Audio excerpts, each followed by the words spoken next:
You want to say? It's 20 years later, I think, probably a little bit more, and a lot has happened since the stage life, and my life changed. I had sicknesses, and I moved from America to Switzerland, and retirement set in, and things changed. And that's how the book starts, with this beautiful wedding. Starts actually in this hotel, and you go back to your house in Lake Zurich, not far from here. And then a series of revelations happen. You feel a bit weird on your wedding day, a bit tired. And then you had a stroke. I think I had overdone something, some kind of way, but I went to hospital to find out what this cramping sensation was. And they put me on the table for MRI, we call it. And they said the blood pressure went up. And I said, oh, it's always up, because I always had high blood pressure. Immediately they took me in and said, it's a mild stroke from the back of the head. And then they took me down in the room, and I didn't believe it. I said, stroke, like that. They left the room. Flop, hit the floor. The whole right side was gone. Oh, wow. And I thought, what have I done?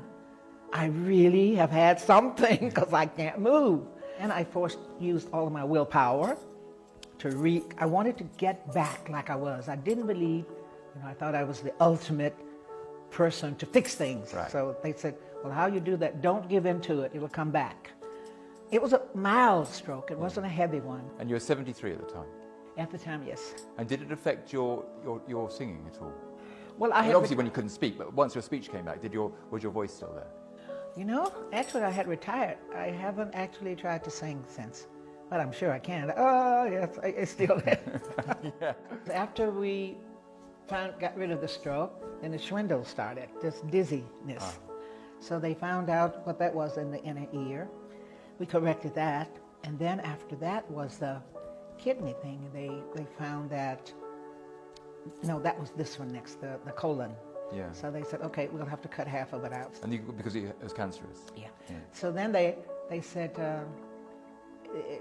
only one of your kidneys are functioning. Actually, what happened was I stopped medication for kidney because I was tired of the medicine, and I wanted to see what I felt like, my old self, because it has, the blood pressure medicine holds you, it restricts you a little bit. Yeah. So your energy had gone. The energy, yeah. And so then I thought, I'm stopping it. I'll go back to homeopathic medicine. Well, the homeopathic medicine wasn't strong enough for what my problem was. Right. And that's why the kidney reacted and failed. So I went to the doctor, and he said, your kidney numbers, they are totally down. What have you done? I said, well, I stopped the medicine. So then he says, well, your other kidney is gone. Now you have no kidney. Did he say you'd been foolish? No, the Swiss people are like the English, they have manners. So I said, well, so what happens? He said, if you don't maintain, if you don't do what we recommend, you will probably die. So I said, well, if it's time, I felt like I'm late 70s, my mother died at 84, my sister died at 74. I thought maybe this was my time. In Buddhism, you accept the life and the death. Yeah, I was ready. I was set. I just thought that it's my time. You'd even checked out assisted suicide? And I did once earlier. Anyway, death is not a problem for me. I don't really mind leaving. Right. I know a lot of people don't think that way, but I'm happy that I do, because it's something that is inevitable. So anyway, Irvin said no. They said to Irvin, you can live with one kidney. So Irvin said to the doctors, can I give her one of mine? Something similar to this. I wasn't there. And then he found out that he doesn't need two kidneys. So then he came to me and said, Tina, you don't have to make this decision now.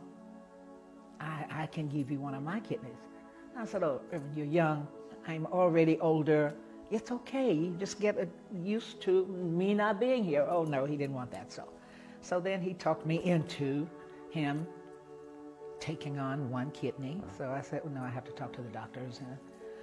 And then I talked to them about Irvin and what will happen to him, because he was still quite young.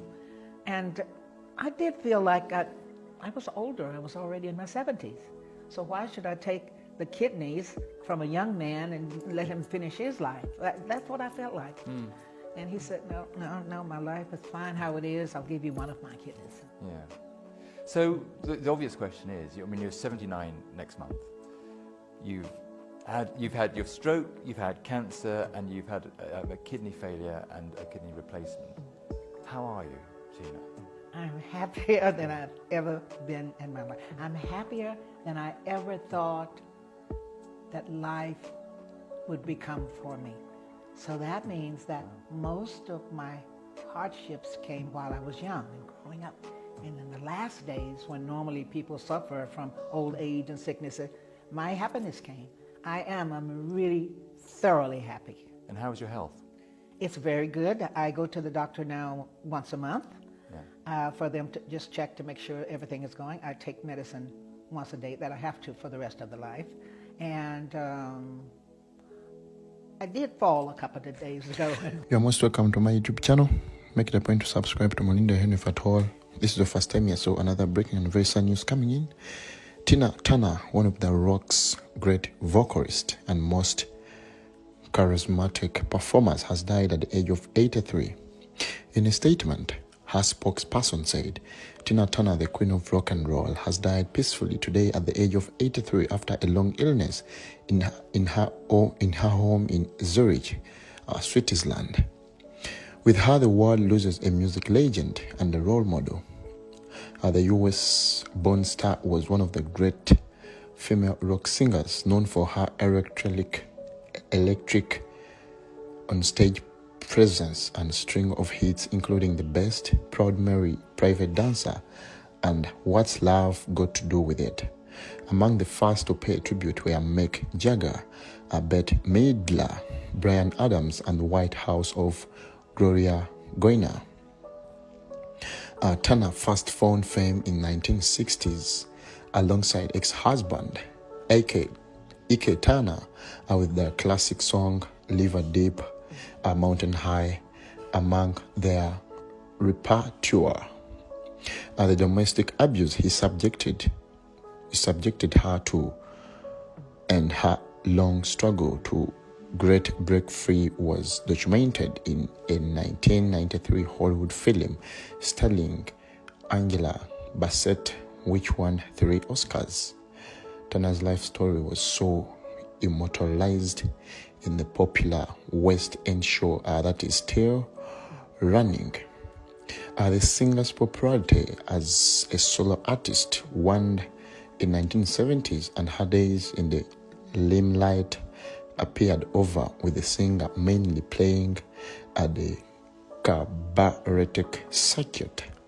However, her career was dramatically resurrected in 1983 when a cover of A.I. Green's Let's Stay Together became a huge hit. Turner, then in her 40s, signed a new contract with Capitol Records, which led to the Private Dancer album in 1984. It went on to sell more than 10 million copies and established her as a megastar. So I'm just here to send my dear condolences, most especially to the fans and friends of our dear Tina Turner, who are actually passing through this difficult time. Rest in peace, Queen. Gone but never to be forgotten. Thank you so much for watching.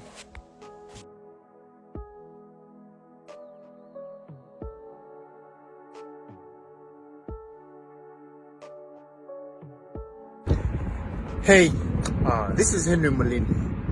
Thank you so much for supporting my channel. If at all you have watched this video up this far, thank you so much. For the returning subscriber, I really respect you and I really love you so much.